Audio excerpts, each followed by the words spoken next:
Hello everyone, नमस्कार, खमागणी, राम राम। तो कैसे हैं आप सभी लोग? आई होप कि आप सभी लोग बहुत अच्छे होंगे। देखिए, आज हम डिस्कस करने वाले हैं कि मेल्टिंग पॉइंट क्या होता है। एक जनरल डेफिनेशन हम डिस्कस करेंगे और ऑर्गेनिक कंपाउंड्स में मेल्टिंग पॉइंट को हम कैसे डिटरमाइन करें, वो हम एक्सपेरिमेंट आज यहाँ पे देखने वाले हैं।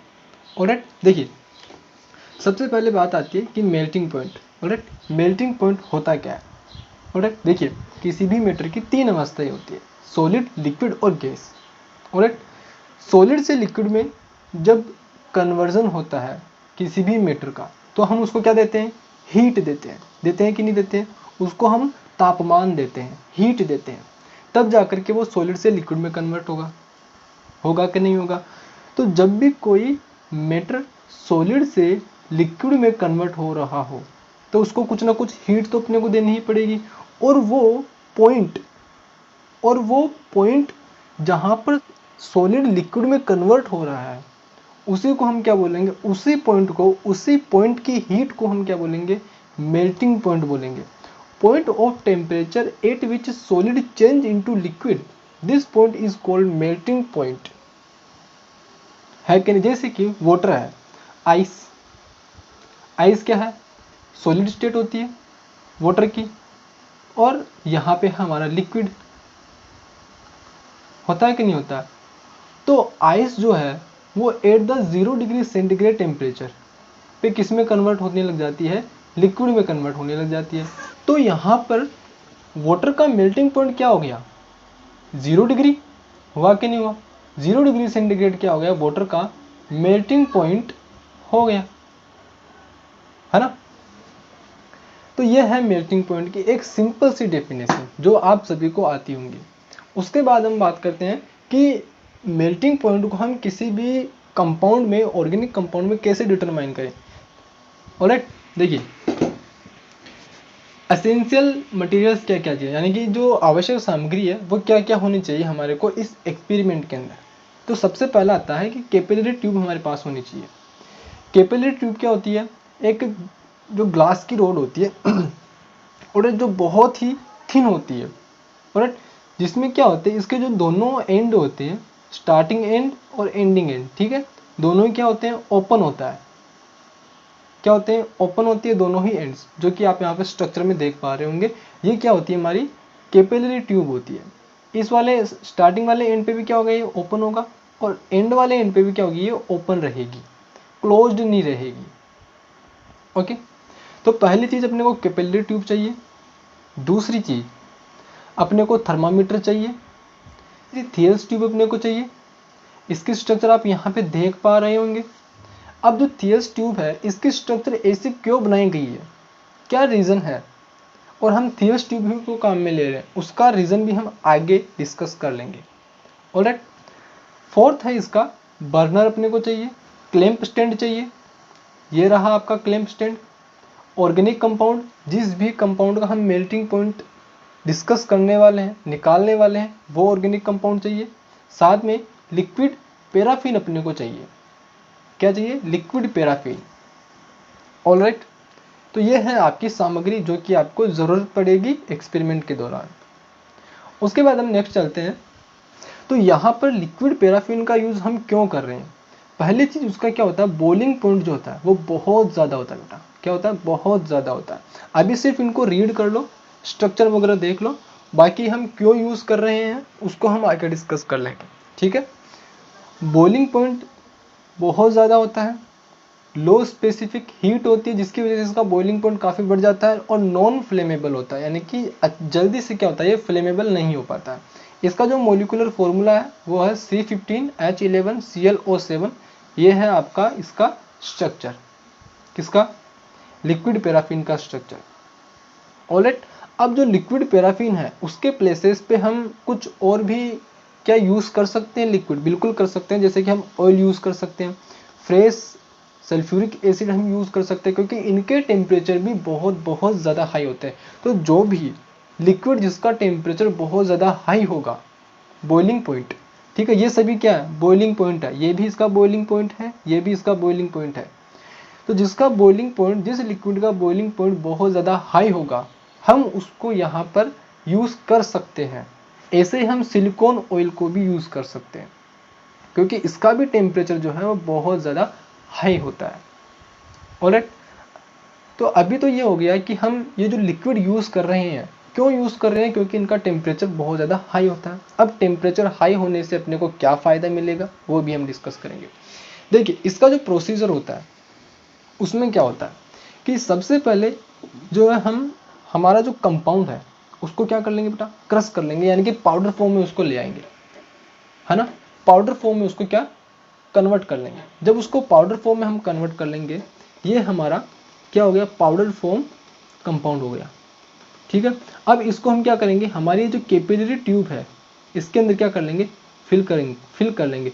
अब आपका क्वेश्चन होगा कि सर इस कैपिलरी ट्यूब में हम कैसे इसको फिल कर पाएंगे, क्यों, क्योंकि इसके जो दोनों एंड्स वो क्या है, ओपन है। बिल्कुल सही बात है। तो उसके लिए अपन क्या करेंगे, ये जो कैपिलरी ट्यूब रहेगी हमारी, उसको क्या करेंगे, एक साइड से अपन उसको हीट कर लेंगे, एक कॉर्नर को क्या करेंगे, हीट कर लेंगे, और हीट करके इसके एक एंड को क्लोज कर देंगे। जब तक क्लोज नहीं होगा तब तक अपन उसको हीट करेंगे हल्का हल्का सा। थोड़ी देर के लिए हम फ्लेम में लेके जाएंगे, फिर वापस बाहर निकालेंगे, फिर फ्लेम में लेके जाएंगे, फिर बाहर निकालेंगे। लगातार इसको फ्लेम में नहीं रखेंगे। ठीक है, तो जब इसका जो एंड है वो क्या हो जाएगा, अच्छे से क्लोज हो जाएगा, देन हम एक साइड से क्या कर सकते हैं, इस वाले साइड से, जिस साइड ओपन रहेगी कैपिलरी ट्यूब, उस साइड से हम क्या करेंगे, हमारे कंपाउंड को कैपिलरी ट्यूब में फिल कर लेंगे। तो उसके बाद क्या होगा, हमारा कैपिलरी ट्यूब के हम अपने कंपाउंड को, ऑर्गेनिक कंपाउंड को क्या कर लेंगे, फिल कर लेंगे। तो यहाँ तक का होता है हमारा प्रोसेस कंप्लीट। ठीक है, अब जो है हमने थर्मामीटर यूज़ किया था कि नहीं किया था। उस थर्मामीटर के साथ जो हमारा कैपिलरी ट्यूब है जिसके अंदर हमने कंपाउंड को फिल किया है, उस कैपिलरी ट्यूब को थर्मामीटर के साथ क्या कर लेंगे बेटा, अटैच कर लेंगे। देखिए यहाँ पर हमने क्या कर रखा है, थर्मामीटर के साथ कैपिलरी ट्यूब को अटैच कर रखा है कि नहीं कर रखा है, कर रखा है। तो इसी प्रकार से हम क्या कर लेंगे, थर्मामीटर के साथ कैपिलरी ट्यूब को अटैच कर लेंगे और उसको किसी रबर बैंड से क्या कर लेंगे, बांध लेंगे, ताकि वो गिरे नहीं नीचे। अब करना क्या है, हमने यहाँ तक का पार्ट कंप्लीट कर लिया। अब अपने को थियल ट्यूब लेनी है, ये है हमारी थियल ट्यूब। ठीक है, इस थियल ट्यूब में जो हमने यहाँ तक का प्रोसेस कंप्लीट किया है, उससे पहले अपन इसको इसमें डालने से पहले क्या करेंगे, जो हमारा हमने लिक्विड यूज़ कर रखा है, जो हम लिक्विड यूज़ करने वाले हैं, चाहे लिक्विड पैराफिन हो, चाहे वो ऑयल हो, चाहे वो फ्रेश सल्फ्यूरिक एसिड हो। फ्रेश सल्फ्यूरिक एसिड बेसिकली हम यहाँ पर जो है यूज़ नहीं करते हैं, क्योंकि ये थोड़ा खतरनाक हो सकता है ना। तो जनरली आपके लिए जो है पैराफिन ही यूज़ किया जाता है। ठीक है, तो यहाँ पर हमारे जो थियल ट्यूब है, इस थियल ट्यूब में हम क्या करेंगे, अपना पैराफिन ऐड कर लेंगे। ठीक है, क्या ऐड करेंगे, पैराफिन ऐड कर लेंगे। ठीक है, इसको यहाँ तक हम क्या कर लेंगे, इस ट्यूब को फिल कर लेंगे। तो ये है हमारा पैराफिन। ठीक है, ओके, जब हम पैराफिन इसमें फिल कर लेंगे तो क्या करेंगे, हमारा ये जो सिस्टम था जो हमने बनाया था कैपिलरी ट्यूब का, जो कि कंपाउंड इसके अंदर डाला हुआ है, और थर्मामीटर का जिसको हमने एक साथ अटैच कर रखा है, उसको हम क्या करेंगे, इस थियल ट्यूब में डाल देंगे। और इसको कंप्लीटली हम डिप नहीं करेंगे, थोड़ा सा भाग क्या करेंगे, हम इसको डिप करके रखेंगे, और ऊपर की तरफ हम क्या लगा देंगे, कॉर्क से इसको एडजस्ट कर लेंगे। ऑलराइट, तो यहाँ तक का पार्ट होता है अपना कंप्लीट। तो ये हो गया हमारा पूरा एक सिस्टम। क्या हो गया, हमारा एक पूरा सिस्टम हो गया। नीचे हमने बर्नर लगा रखा ताकि इसको क्या है, फ्लेम मिलती रहे। ओके, तो यहाँ पर देख सकते हैं आप, हमारी कैपिलरी ट्यूब है, इसके अंदर हमने सैंपल डाल रखा है, ये है हमारा थर्मामीटर, और ये है हमारी रबर रिंग से हमने इसको क्या कर दिया, अटैच कर दिया। और उसके बाद हमने क्या किया है बेटा, जो हमारी थियल ट्यूब है, जो हमारी थियल ट्यूब है उसके अंदर हमने क्या किया, हमारा लिक्विड ऐड किया, चाहे वो ऑयल आप डाल सकते हो, या फिर जो पैराफिन है जो हम यूज़ कर रहे हैं वो हम डाल सकते हैं, या फिर हम सिलिकॉन ऑयल भी यहाँ पर डाल सकते हैं। ऑलराइट, तो लिक्विड डालने के बाद हम क्या करेंगे, उसके बाद हमने जो ये सिस्टम बनाया था थर्मामीटर, वो थर्मामीटर हम क्या करेंगे, इसके अंदर ऐड कर देंगे, और उसके बाद हम यहाँ पर क्या करेंगे बेटा, जो कॉर्क है वो उससे अपन इसको एडजस्ट कर देंगे। ठीक है, तो ये हमारा पूरा सिस्टम हो गया कंप्लीट। अब हम क्या करेंगे, इसको धीरे धीरे देखिए यहाँ पे ये यहाँ तक हमारा कंप्लीट हो गया, attach with thermometer take in Thiele's tube liquid. ठीक है, अब हम क्या करेंगे, हमारा जो सिस्टम कंप्लीट हो गया, बनकर तैयार हो गया, इस सिस्टम को हम क्या करेंगे बेटा, हीट देंगे। क्या करेंगे, धीरे धीरे क्या करेंगे, इसको हीट देंगे। और हीट हम इस साइड से नहीं देंगे कभी भी, हीट हम ये जो हुक साइड फॉर्म बन रही है इस तरफ से ही हम क्या करेंगे, इसको हीट देंगे। उसका एक रीज़न है, ठीक है, उसका एक रीज़न है। देखिए रीज़न अपन समझते हैं। देखिए इसको थोड़ा जूम कर लेते हैं।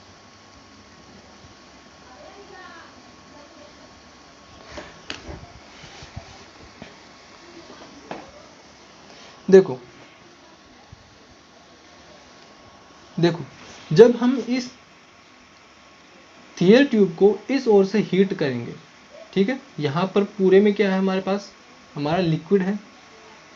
जब हम इसको हीट करेंगे बर्नर से, ठीक है, जब हम इसको हीट करेंगे तो हमारा ऑयल क्या होगा, हीट होगा। हमारा लिक्विड जो है क्या होना स्टार्ट हो जाएगा, गर्म होना स्टार्ट हो जाएगा। जब इसको हीट मिलेगी तो इसकी काइनेटिक एनर्जी क्या हो जाएगी, मॉलिक्यूल्स की बढ़ेगी। काइनेटिक एनर्जी मॉलिक्यूल्स की बढ़ेगी तो ये क्या करेंगे, इस ओर मूव करेंगे। करेंगे कि नहीं करेंगे। जब ये इस ओर गर्म मॉलिक्यूल्स क्या हो रहे हैं, लगातार इस तरफ क्या हो रहे हैं, मूव करते चले जा रहे हैं। तो जब ये इस तरफ आएंगे तो देखिए हमारे कंपाउंड के कांटेक्ट में आ रहा है कि नहीं आ रहा, आ गया। तो ये गर्म वाला पार्ट क्या हो गया, हमारे कंपाउंड के कांटेक्ट में आ गया। अब यहाँ से जो मॉलिक्यूल्स गर्म होके आया था उसके पास क्या काइनेटिक एनर्जी ज़्यादा, उसके पास एनर्जी ज़्यादा है, तो ये अपनी एनर्जी इस कंपाउंड को देगा कि नहीं देगा, देगा। जिसकी वजह से क्या हो जाएगा, इस वाले मॉलिक्यूल की एनर्जी कम हो जाएगी। दैट मीन्स इसकी एनर्जी क्या हो गई, लो, ठीक है, इसकी एनर्जी होगी लो। यानी कि यहाँ पर इसका टेम्परेचर क्या हो गया, लो हो गया। तो इधर से मॉलिक्यूल्स गर्म होके जा रहे हैं, एनर्जी कौन ले रहा है, कंपाउंड ले रहा है। एनर्जी कौन ले रहा है, कंपाउंड ले रहा है, जिसकी उसकी एनर्जी क्या हो रही है, बढ़ती चली जा रही है, ठीक है। इससे इन सभी मॉलिक्यूल्स की एनर्जी फिर से डाउन हो रही है। ये फिर से इस तरफ मूव करेंगे, हीट मिल रही है लगातार, यहाँ से ये फिर से इधर मूव करेंगे। तो ये प्रोसेस क्या होता है, एक रेगुलर फॉर्म में चलता रहता है, ठीक है। तो अब होगा क्या, जैसे जैसे हमारे कंपाउंड को यहाँ पे हीट मिलती रहेगी, देखिए जैसे जैसे हमारे कंपाउंड को यहाँ पर हीट मिलती रहेगी वो अपने मेल्टिंग पॉइंट की ओर अग्रसर होगा कि नहीं होगा, होगा। जब इसका मेल्टिंग पॉइंट यानी कि कोई एक समय ऐसा आएगा जिस समय क्या होगा, ये सॉलिड से इतनी एनर्जी बढ़ जाएगी इसकी कि ये सॉलिड से लिक्विड में कन्वर्ट हो जाएगा, लिक्विड में कन्वर्ट हो जाएगा। आप सभी जानते हैं कि सॉलिड की एनर्जी कम होती है और लिक्विड की एनर्जी ज़्यादा होती है कि नहीं होती है। तो एक समय ऐसा आएगा एनर्जी लेते लेते लेते लेते कि इसके जो मॉलिक्यूल्स है वो सॉलिड स्टेट में जो पास पास थे, अब मॉलिक्यूल्स क्या हो जाएंगे, दूर दूर हो जाएंगे और सॉलिड से लिक्विड स्टेट में वो कन्वर्ट होना स्टार्ट कर जाएगा। तो ये था हमारा यूज़, थियल ट्यूब का इस फॉर्म में होना। इससे क्या हो रहा है, इधर से मॉलिक्यूल्स गर्म हो रहे हैं, जा रहे हैं, मॉलिक्यूल्स जो है हमारे कंपाउंड को एनर्जी दे रहा है, ठंडा हो रहा है, फिर वापस से जा रहा है, गर्म होकर के फिर वापस जा रहा है, कंपाउंड को एनर्जी दे रहा है, फिर वापस जा रहा है नीचे, फिर वापस गर्म होकर के कंपाउंड को एनर्जी दे रहा है। तो लगातार इस प्रकार से क्या हो रहा है, कंपाउंड को एनर्जी मिलती चली जा रही है। तो यही यूज होता है हमारा थियल ट्यूब का। इतनी सी चीज समझ में आ गई। तो अब हम मेल्टिंग पॉइंट को नोट कैसे करेंगे हम, क्योंकि देखिए ये क्या है, देखिए मॉलिक्यूल अपने को ये कांच के ट्यूब में है कि नहीं, यानी कि मॉलिक्यूल अपने को दिख जा रहा है। तो हमें नोट करते रहना, देखते रहना है कि मॉलिक्यूल जो है हमारा, जो हमारा ऑर्गेनिक कंपाउंड है, क्या वो मेल्ट हो रहा है या फिर नहीं हो रहा है। जिस समय हम देख पाएंगे कि वो हमारा मॉलिक्यूल मेल्ट हो गया है तो उस पॉइंट को हम क्या कर लेंगे, थर्मामीटर में नोट कर लेंगे कि हाँ इस टेम्परेचर पे हमारा जो मॉलिक्यूल है क्या हो गया, सॉलिड से लिक्विड में कन्वर्ट हो गया। और वहीं क्या होगा, हमारे इस कंपाउंड का मेल्टिंग पॉइंट होगा। आई होप कि आपको ये चीज़ समझ में आई होगी। अब जो है इसको और अच्छे से यहाँ पे आप समझ पाओगे डायग्राम को। देखिए ये क्या हमारा थर्मामीटर हो गया, ये क्या हो गई, वो हमारी कॉर्क हो गई जिससे हमने क्या कर रखा, हमारे इस थर्मामीटर वाले सिस्टम को क्या कर रखा, होल्ड करके रखा है। ये क्या हो गया, हमारा क्लैम्ड सिस्टम हो गया, जिस स्टैंड पे अपने इसको लगा के रखा है। और ये क्या हो गई, मेरी रबर की रिंग्स हो गई, जिसकी सहायता से हमने हमारी जो ट्यूब है, कौन सी ट्यूब, कैपिलरी ट्यूब, ऑलराइट। तो कैपिलरी ट्यूब को जिस रबर रिंग से हमने होल्ड कर रखा है, और यहाँ पर है हमारा कंपाउंड। ओके, कंपाउंड जो कि किस में है, सॉलिड स्टेट में है। और ये है हमारा थर्मामीटर, है कि नहीं है, और ये है हमारा लिक्विड। तो ये है हमारा पूरा एक सिस्टम। तो इस प्रकार से हम किसी भी ऑर्गेनिक कंपाउंड का मेल्टिंग पॉइंट देख सकते हैं, जांच सकते हैं, मेल्टिंग पॉइंट अपन उसको डिटरमाइन कर सकते हैं इस प्रकार के एक्सपेरिमेंट से। आई होप कि आपको वीडियो पसंद आया होगा और चीज़ें समझ में आई होंगी। मिलेंगे नेक्स्ट क्लास में इसी प्रकार के किसी नए और इंटरेस्टिंग एक्सपेरिमेंट के साथ में। तब तक के लिए thank you so much for watching this video. और हाँ, जय किसान, जय भारत, वंदे मातरम।